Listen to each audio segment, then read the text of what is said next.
So today's episode is called Satan Attacks Part 1 Fiery Darts. Direct attack. This is a direct attack.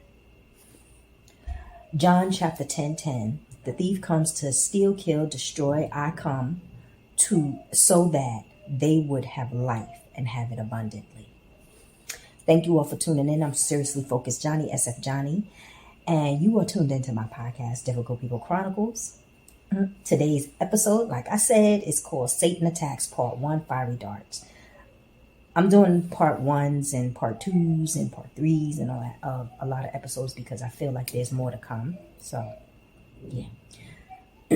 This is an episode I want you all to pay attention to because, you know, like I said before, a lot of churches don't teach about certain things, spiritual warfare. They want to teach about motivation and riches and prosperity and all this other stuff. But some people can't get to that level because they're going through spiritual warfare. And that's what some churches need to focus on. I'm saying they can balance it out. Motivation and also spiritual warfare or, you know, whatever. But a lot of churches don't talk about that. That's one of my pet peeves. So I want to teach you about certain things. Fiery darts is one of the enemy's tools to attack. Let's talk about what it looks like. Uncontrolled desires that turns to addiction. And what it does is this fiery dart of uncontrolled desires that turn to addictions, it's utilized to make you self-destruct or hurt someone else. And what happens eventually is, let's think about a fiery dart that hits the heart. Eventually a person is going to die. So uncontrolled desires is a fiery dart. That turns into addictions once it hits, and the end result is self-destruct, where they self-destruct and or hurt someone else. And the end result could be jail, death, or something in bondage. Like death of a spirit. Okay, so I'm gonna give you an example. My example. I told you that someone in my family used to drink alcohol. Well, my stepfather used to drink a lot. And I didn't like it. I used to drink too. But I wasn't, I would say one time I got like drunk that I remember in my life, and maybe twice. But I know the last time it was a Long Island iced tea. Be careful of that Long Island iced tea. Take it to a whole nother level. Trust me. Thank God I didn't get in trouble that night when I drank that Long Island iced tea. From that night, I said that I was gonna do the most would be two drinks, and that's it, but not Long Island iced tea. So I would always order like daiquiris with alcohol. That was my thing, you know, amaretto sour and pina colada with vodka or whatever, and you know, things like that. That was my thing. But I wasn't touching the Long Island iced tea, and if it was liquor, it would be like hard liquor. It would be I would only have 2 drinks, and that's it. And I noticed from my earlier years that there was a lot around alcohol, where I remember one time I went out with a cousin of mine, and he went and told my grandmother that I was an alcoholic, which I wasn't. My cousin had a drink, and I had a drink in my hand. I drank my drink, and she didn't like the drink that she got. So I didn't want her to waste it because she paid for it. So I drank it. And he took that and went and said I was an alcoholic. That pissed me off. Because when it was brought to my attention, I felt like, why would he say that? You know what I'm saying? Like, that was crazy. Okay, so a few years after that, I went out on a date with somebody that I went to high school with. And I remember we was chilling, and he tried to do something to my drink. And when I went and told my ex, he got dealt with. Yeah. This other guy my other ex, he got dealt with, because he seen me walking home, and he seen I was pissed off, and, he was making jokes, and I wasn't really trying to hear it. He was like, what's wrong with you? And then I just told him what happened. I was like, yo, sister's here. Went and took care of him. And the reason why is because there was another girl that he did something to, that I think her situation was really bad from what I remember. And now they saw it as what the girl was saying was the truth. Yeah. Yeah. Whatever she was saying was the truth. So, yeah. And back then it was you had people that was notorious for trying to lace your drinks and all that other stuff. Then a few years after that, as I got older, I was hanging out with a group of friends at the time. And I remember us going to a diner. And it was a friend and her boyfriend and then some other people. And there was a drink. And somebody was like, oh, taste the drink. Such and such. It tastes good. So I took a sip. I don't know if I felt like it was, at the time I was on some kind of medication because I'm anemic.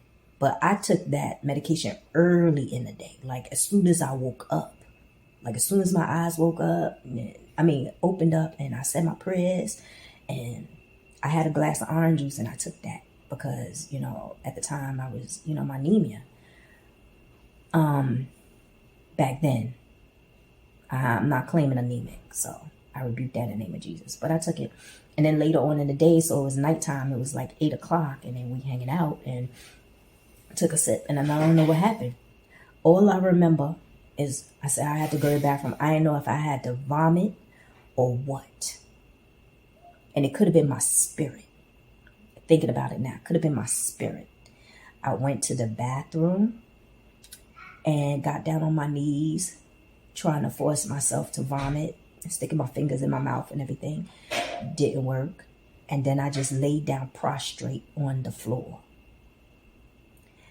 And when I laid down on the floor, that's when I felt relieved. I could breathe.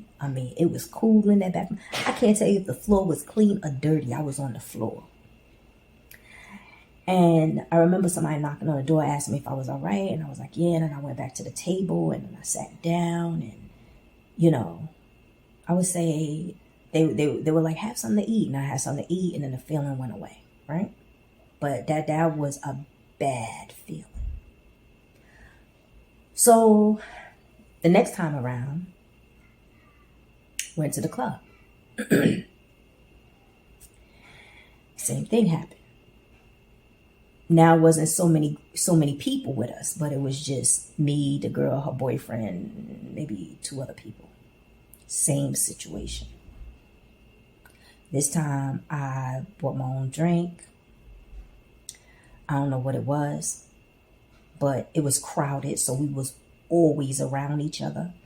Like, it was real crowded. It was tight, like tight crowded. That's how crowded it was, because something was going on. And I remember a rapper being in the club, and I didn't drink my drink at the time because I was dancing with this rapper. Like, we were dancing. I was having a ball. And then I walked off and got my drink. And then I was standing amongst the people I was with. My drink wasn't covered. And I drank it, and I felt sick again. So I was just like, maybe it's the medication. But I was still taking that medication for a period of time, because it was like I had to take it for 30 days or 40 days, or take it until, I didn't feel weak or low on energy and all that other stuff. Then I remember meeting up with my ex, because him and I, we had the most stupid relationship where we was just back and forth. And we went out, and he said, he was like, you want a drink? And I said, no. He said, you don't want a drink? I said, no. So you want something to eat? I said, no, I'm good. Because at that point, I was a little paranoid. I ain't trust nobody. Like, I was looking at everybody sideways. And I really didn't know what was going on. But I told him. I said, I hung out with such and this happened. And, I was on the floor. Was in prostrate position. Like, I couldn't breathe. I couldn't vomit whatever was in me. I just didn't feel good. And he said, word? He was like, have a drink. And I was like, no. And I'm like, yo, I told you. And he was like, come on. So he bought my favorite drink. Same drink, same type of drink. Because he asked me, he said, what kind of drink you had? I said, he said, well, this place make them good and you should such and such. So I got the drink. I was fine. Got another one, was fine. And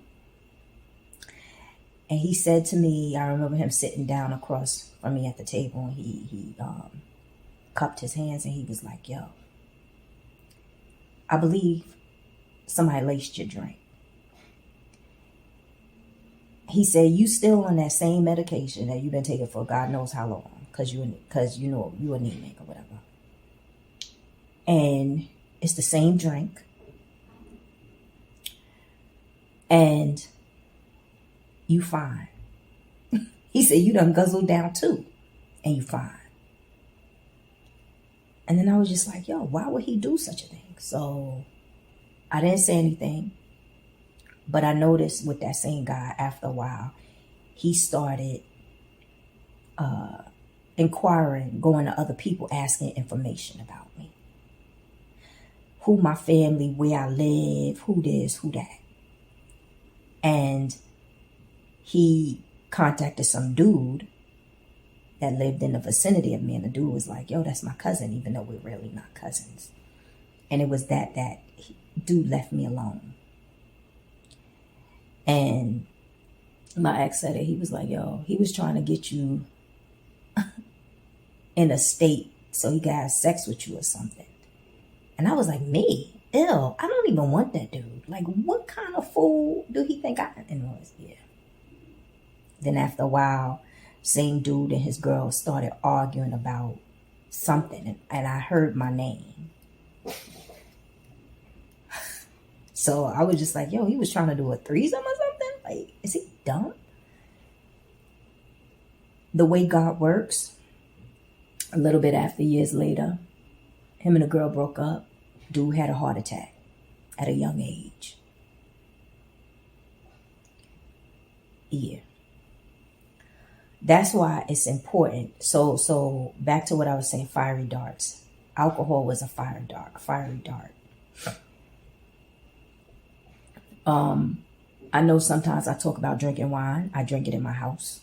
I haven't drank wine in a long time. But if I do, it's in my house. And I'm not having a whole bottle of wine. That's number one.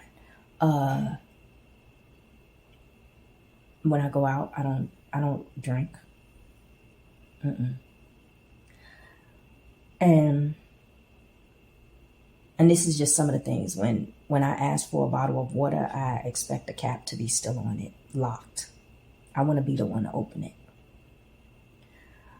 A lot of people say, oh, you need to heal and da-da-da. No, I don't trust people, because people in this world, if you all don't know, you know now, they will say things like, oh, trust me. And they the same ones plotting and scheming.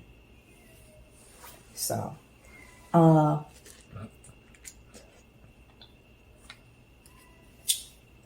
else? So that's why it's important for people to be sober-minded, because the enemy comes to kill, steal, and destroy. And we're not going to know all of the enemy's tactics, but that's important while you stay sober-minded. and stay close to God and stay prayed up. Read your Bible and stuff like that. So let me talk about some of the fiery darts. Doubt, negative thinking, because you end up having no peace. I mean, if he know he could disrupt your peace, then before long you start to mentally self-destruct. Sorry, I'm eating because in a minute I gotta head out and go do this personal training thing. The next one is cursing. Cursing leads to anger. Before long, it's like you can't control your anger. So whatever the fiery dart is used so you could be out of control. Because that's what the devil likes, Satan likes. Envy leads to jealousy and hate. And then before long, that person ends up doing things as an enemy. And I'm talking about the other side of the tracks. Cheating. And this ain't for everybody. Because everybody don't have cheating as an addiction. Some people just cheat because they sickening. Because they just want their cake and eat it too. And what bothers me, I'm going to say this real quick. Because it's, yeah. People get with peace. You have some people that get together that's just not meant to be together. You have some people that get into a relationship with another person that cheats. And that person know they cheat. But they want that person to be okay with their cheating.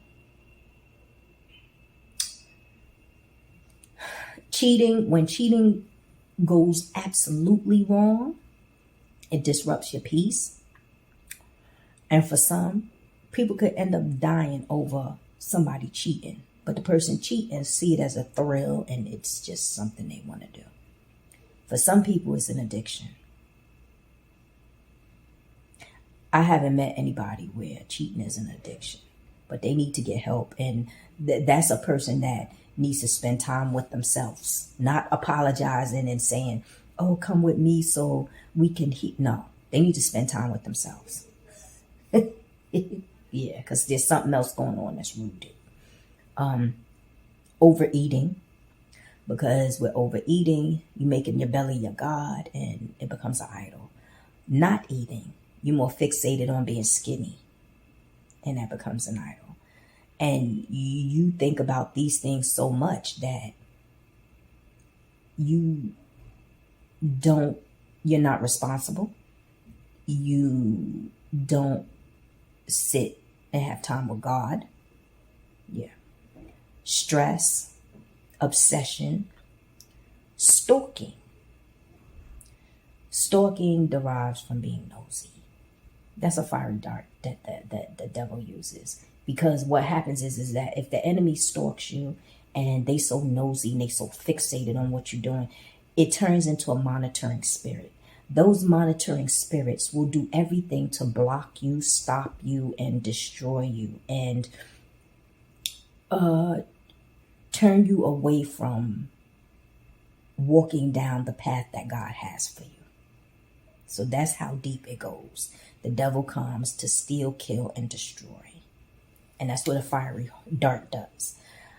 And these stalkers, when they turn into the monitoring spirits and all that other stuff, they do all sorts of sorcery, witchery, and they'll even put up cameras in their house and watch you. Wherever you are, they put cameras in their house and watch you. Or they just, yeah. Or they got people in position like cameras watching you.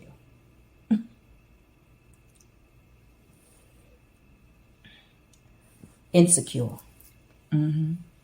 Insecure. And how it looks like with being a fiery dart.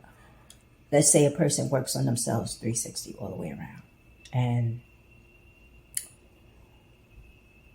they no longer insecure. The devil, Satan, will send somebody in their life to do something like cheat or steal or something. And then all of a sudden that insecurity creeps back up again. And the insecurity, how it operates as a tool to kill, steal, and destroy, is a person becomes the type not to trust anyone. And if somebody walks into their life to help them, they reject it. And that's what the devil wants. The devil doesn't want anyone to operate in sync with whatever God has for them. Yeah. Another thing is worrying, which leads to sickness. Once Satan sees how it affects you, he will fire that dart. And that's why it's imperative that you keep those open doors. Whatever open doors you have in your life, you got to work on yourself 360 and close those doors. Because what it looks like is you have a door open. Satan points to one of his minions with an arrow. He says, walk through that door. Go ahead. Shoot your shot. And they shoot their shot. And then let's say insecurity creeps up. And it's a point where you distrust people, right? Then he gets another minion. He said, walk through that door. Shoot your shot. They shoot another area. And then it's to the point where a person who's insecure does not trust the process around them. Then he gets another dude and he said, walk through that door, shoot your shot. And they shoot their shot. And then it's the point where they don't trust God.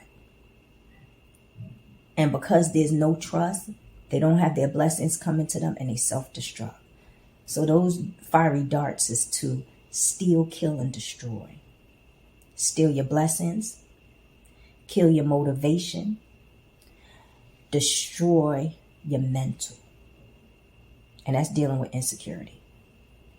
But then when you work on it, and you close that door, Satan says to one of his minions, the door is open, go shoot your shot. And then the man walks to the door and walk into the door. And that arrow goes straight through his chest and he died. Yeah. And then the devil say, oh, that person got wise. I got to use another tactic. Because Satan is not sleeping. So he's going to try something else to get at a person. That's why you got to close all them doors.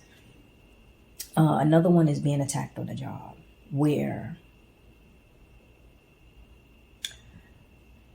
a person gets attacked and they always arguing. And you notice that's what the enemy wants. Another one is being attacked by siblings for no reason. And they won't stop. And they keep hounding you. Because they want you to fight them. Because the goal behind that fiery dart is they're going to, as soon as you raise your hand, they'll fall out, say you hit them. And then they'll call the cops and put you in jail.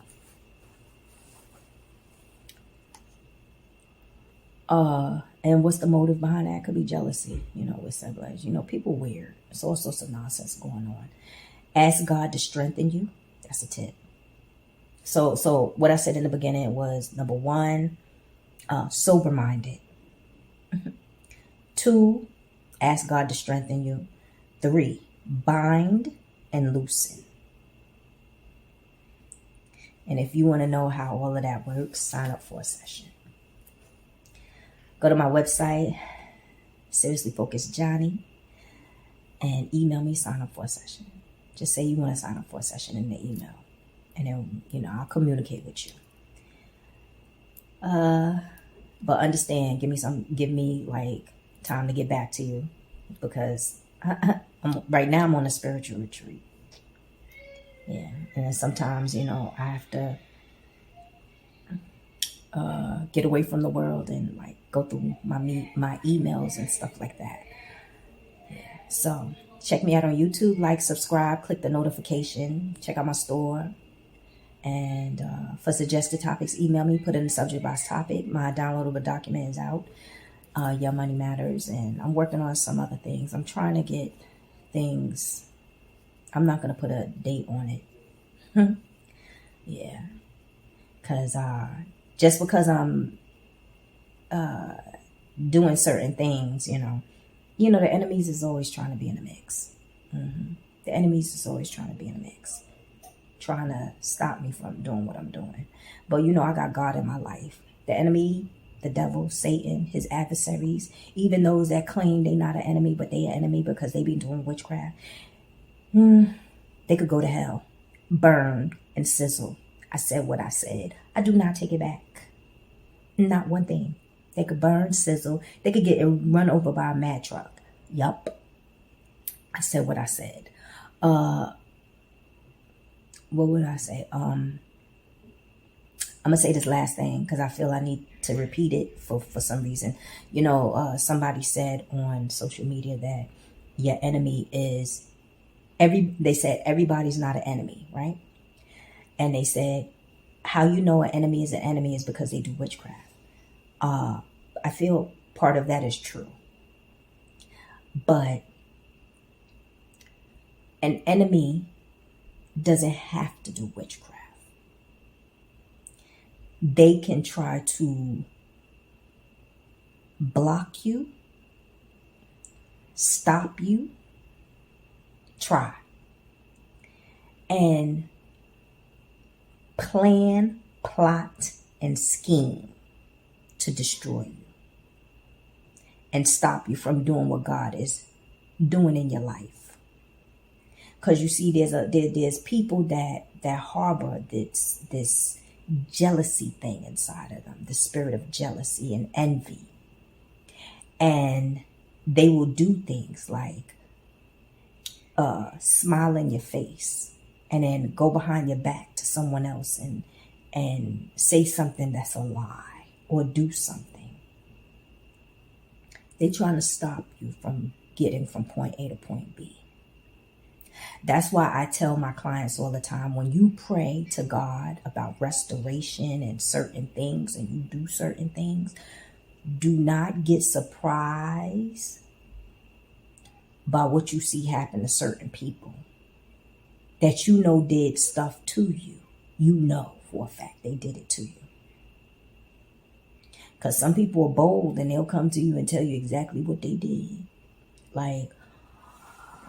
And sometimes it could be people that are not going through stuff, but they laughing at your downfall because they know what they know their part in whatever happened. And they'll say, "Oh, I ain't your enemy," No, yeah. They don't want to see you up because of jealousy and all this other stuff. Some people, yeah. Everybody of this world is not of God. So that's it. Stay blessed. Love me more and I love you more. Have a blessed one. Later.